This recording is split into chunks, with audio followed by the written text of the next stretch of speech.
Okay, so welcome everybody to my Kotel tour. It means so much.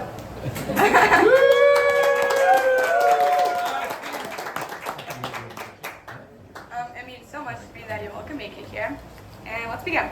Okay, so you see over here, it's a mountain called Mount Hamoriah, and the peak of it is called Evan Shia, also known as the foundation stone. And the Jews believe that the world was created on this very stone. Now, three big things happened here. First one being Akedat Yitzchak. Also, both of the Beit HaMikdashes were on here. The first one, both of the Beit HaMikdashes were on here. The first one built by Shlomo, and the second one built by the Jews exiled from Babylon here. And 2,000 years ago, King Herod decided he wanted to renovate and make the Beit HaMikdash more nice looking. Another thing he wanted to do was expand the area upon where he would put the Beit HaMikdash. But there's a problem. You can't expand a mountain.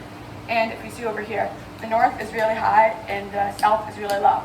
So what he did was, he got thousands of builders to take stones from the north and move it to the south, so it would be even. And then, so the mountain was flat and even, and they used like arches to hold it up, and they built a huge plaza put on top of it, where on top would go the Beit HaMikdash.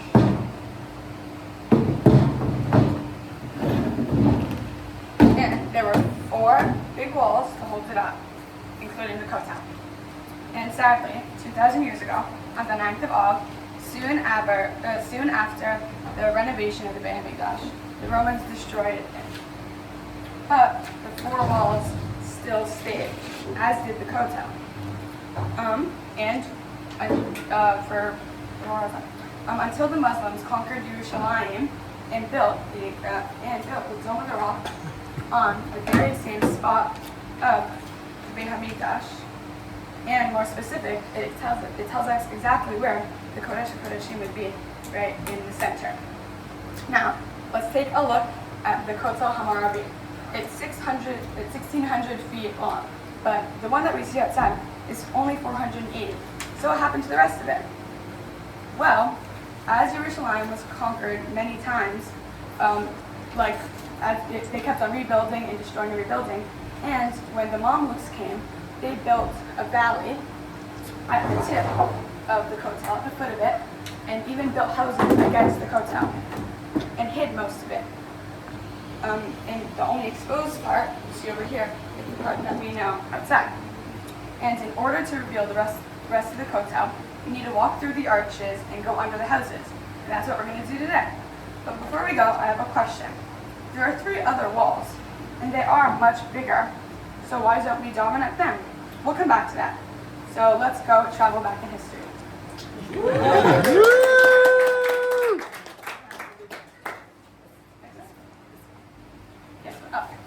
This way. So, if we look around, then we're going to see a lot of arches. How did they get there? Well, we're now standing in a valley connecting Har HaBayit to the Western Hill, which is now the Jewish quarter. And you can see here, I'll go around showing you which bridge we're on there. Now, during those times, there was a very important impressive water system called an aqueduct that transported water from Shlomo's pool to the rest of Yerushalayim. So, how did the water get to Har HaBayit from there? It's easy going downhill, but it's much harder going uphill. So, a big bridge, which is that, was made to support it, which was built on the very same arches that we see over here. And 2,000 years ago, you would see hundreds of thousands of people crossing this bridge to get to Har HaBayit. The Kohanim used it to get to work every day, and on the Shalosh Regalim, thousands of Jews wearing white would come from all over Israel to go to the holiest place in the world, the Beit HaMikdash. And eventually, when the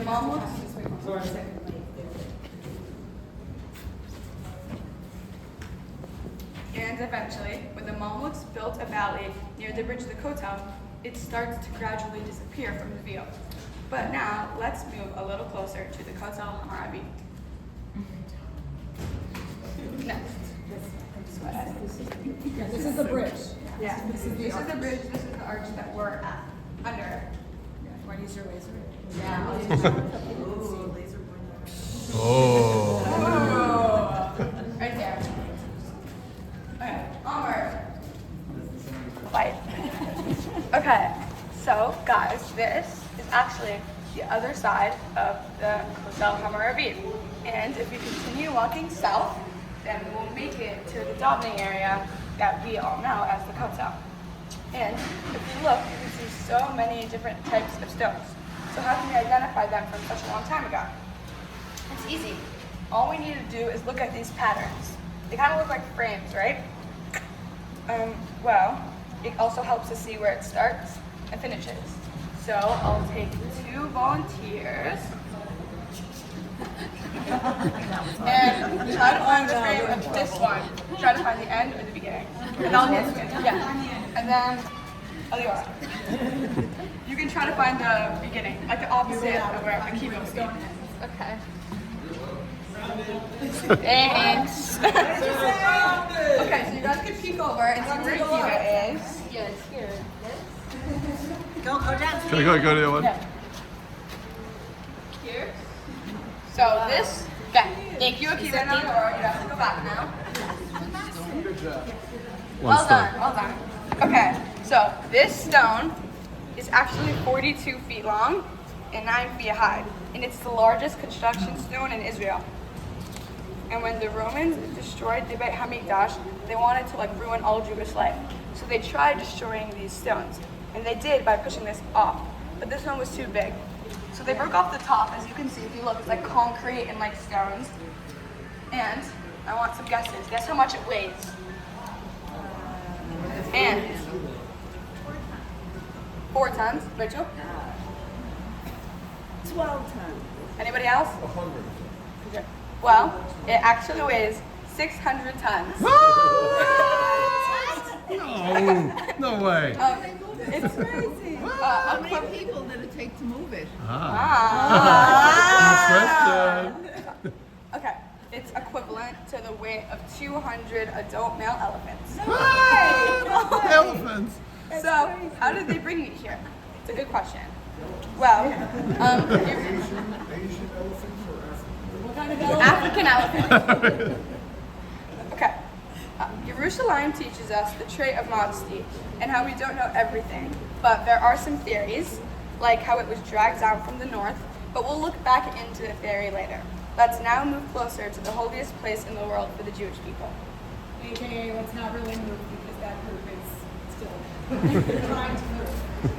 I think our average age is slightly younger. Sorry.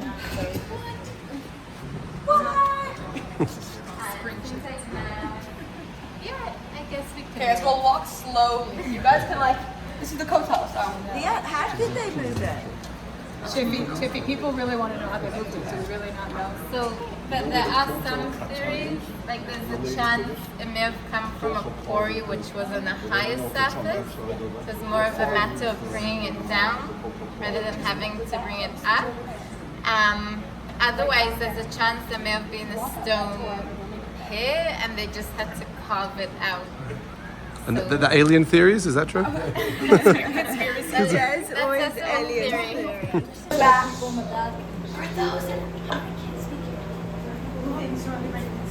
Just move it. Guys, come a little closer. Okay. Okay.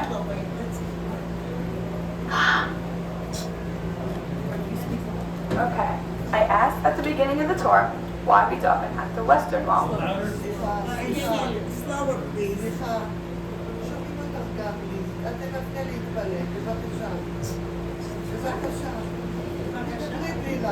So we have shipping.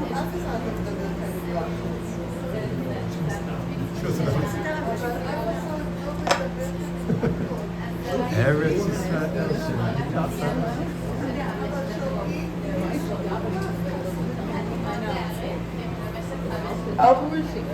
Okay, guys. I asked at the beginning of the tour why we daven at the Western Wall, which is the smallest, and not the other 3 walls, which are just as holy and much, much bigger.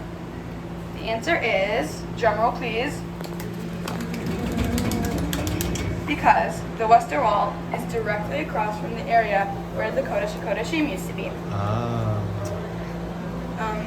The Kodesh HaKodashim was only used on Yom Kippur, and the only person allowed to go in it was the Kohen Gadol. And we talked about the Kotel parts remained standing and how the Jewish people were exiled from Yerushalayim. And for 600 years, no one was allowed back until the Muslim period, where they let Jews back in for the first time, and there was a Jewish community in Yerushalayim. But since the Jews weren't allowed back to Har Habayit, they looked for the closest place to it, which was here, at this very gate, called Warren Gate, named after the archaeologist who founded it. If you look up closely, you can see there's an arch, and there wasn't all this concrete. This was a gate, an entrance to the Har Habayit Plaza. When people came here for the Shalosh Regalim, they would walk through this gate to a long underground tunnel. They would climb up a stairwell, which led them directly to the Beit HaMikdash Plaza. They later turned it into a shul called Cave Synagogue because it looked exactly like a cave. Why was it here, and why was it Yerushalayim's main shul for 400 years? It's because this spot in the Kotel is exact opposite of the Kodesh HaKodashim. For 400 years, we have all faced here when we daven to show our deep love and yearning for this very holy place. Now I welcome you all to take a few minutes to daven here, the holiest place in the world, and feel a close connection with Hashem. We can daven for the soldiers to be safe and for the hostages to come home, for ourselves, our families, and for the Jewish people. We will now take a few minutes to daven. The men can go upstairs and the women can stay downstairs. Okay. Ready? Okay. I get that look all the time. All the time. Okay. So, believe it or not, the room we're in right now is actually a cistern, which is like a type of well that used to serve the people of Old Jerusalem. You can see these smooth walls that prevented these rocks to absorb the water. And before the 6-Day War, Naomi Shemer wrote a song called Yerushalayim Shel Zahav. And one of the verses go, how the wells have dried up, the market square is empty, and no one visits the Temple Mount in the Old City. And for 19 years, since the Old City was captured by the Jordanians in 1948, no Jew could go to the Kotel. And on the 28th of Iyar, 1967, the Kotel was liberated, and Naomi Shemer wrote a new verse for the song. They returned to the wells, to the market and the square, and the shofar calls the Temple Mount in the Old City. What are the wells she is talking about? Well,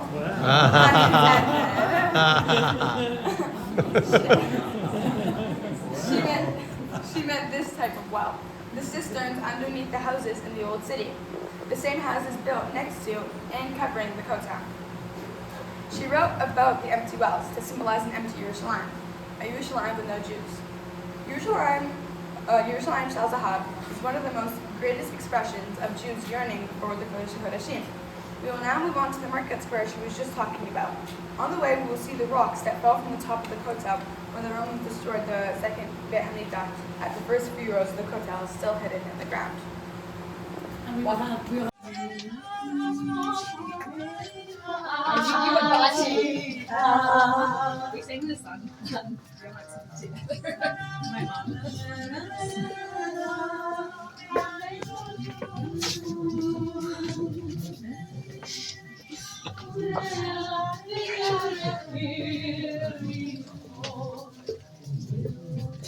Still the Kotel.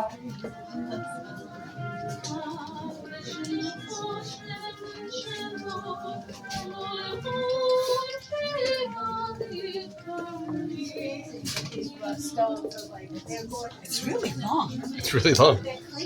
Whole Kotel.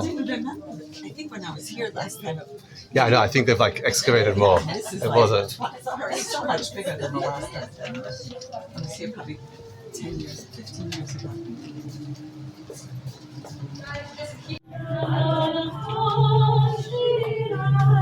This song needs a bass in it.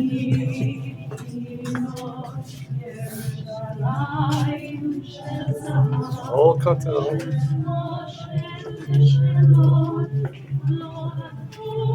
This is unreal.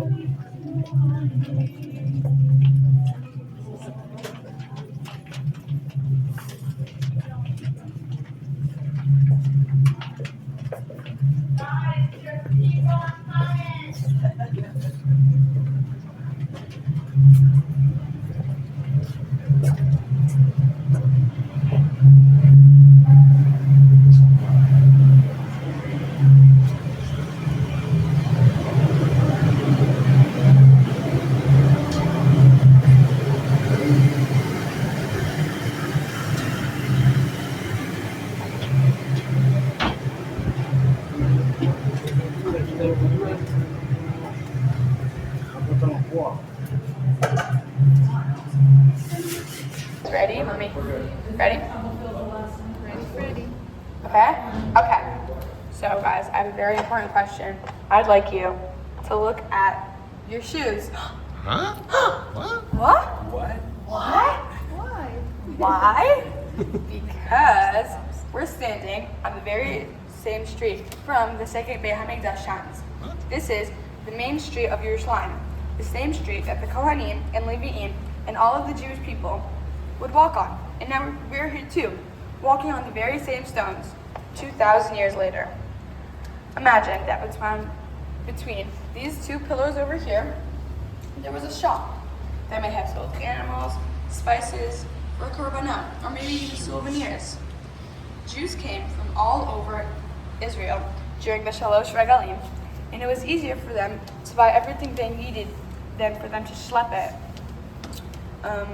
We now know that this place is public for celebrations like my bat mitzvah, but 2,000 years ago, it was a place of connection, a transition point between the daily tasks and the spirituality of the Beit HaMikdash.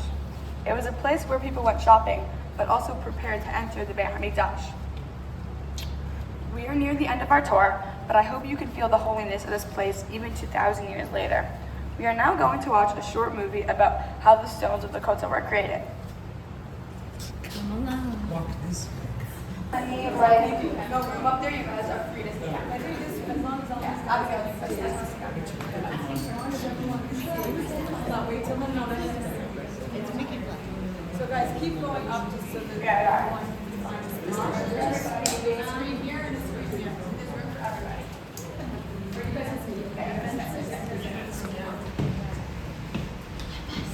Jim and Cyril, just make sure you can see the screen until the next one.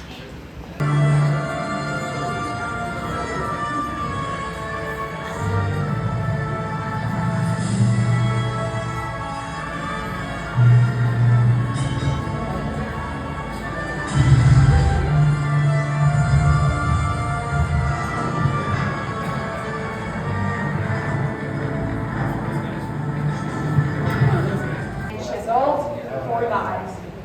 Okay, to the next station. Yeah, just come down this hallway.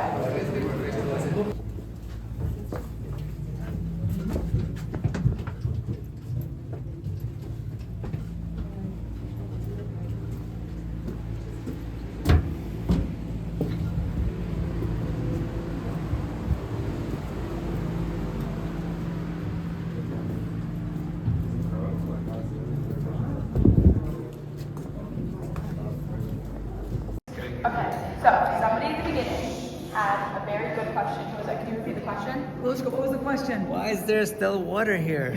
What? Water? Okay. So, the water is the remains of a moat that surrounded the fortress in the northwest corner of our Hayat. The fortress overlooked our Hayat, protected it from above. This is also where the last battle with the Romans took place, before they went on to destroy the Beit HaMikdash. Even though the Beit HaMikdash was destroyed, the Jews were exiled. The Jewish people, never stopped dreaming of returning to Yerushalayim. In our house, at home, we have a piece of art that says, Im ish kafeh Yerushalayim tish kaf yamin. And whenever we daven, we face east, towards Yerushalayim. Yerushalayim is, and always will be, central to the Jewish people. That's why I chose to come here for my bat mitzvah, as I celebrate becoming an adult member of the Jewish people. Thank you all so much for coming. Now I have a little thank you speech. Okay. Thank you all so much for coming here and taking time out of your day to celebrate with me. It really means so much to me and my family to have you all here. Thank you to Mom and Abba for making everything so special and for planning everything so it's just how I imagined it. I love you both so much. Safta and Papa, I'm so happy that you came here all the way from Boston to be with me in Israel. I can't wait to spend time with you this week. Grandma and Pop, we miss you, and hopefully somebody will video for you. I hope you can be here.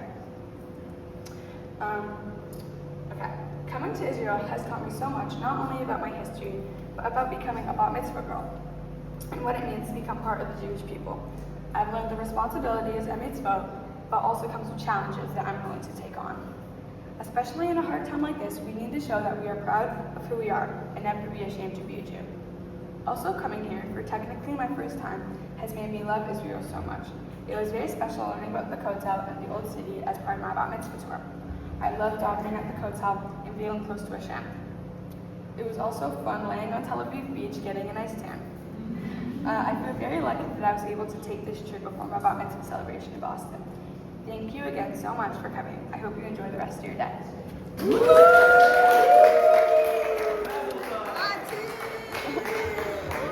Hands up. No, I mean, no, still. Well, in work, people use Slack. And then, no, but people still use WhatsApp too. It took longer than Israel to like do it, but now it's really. Yeah.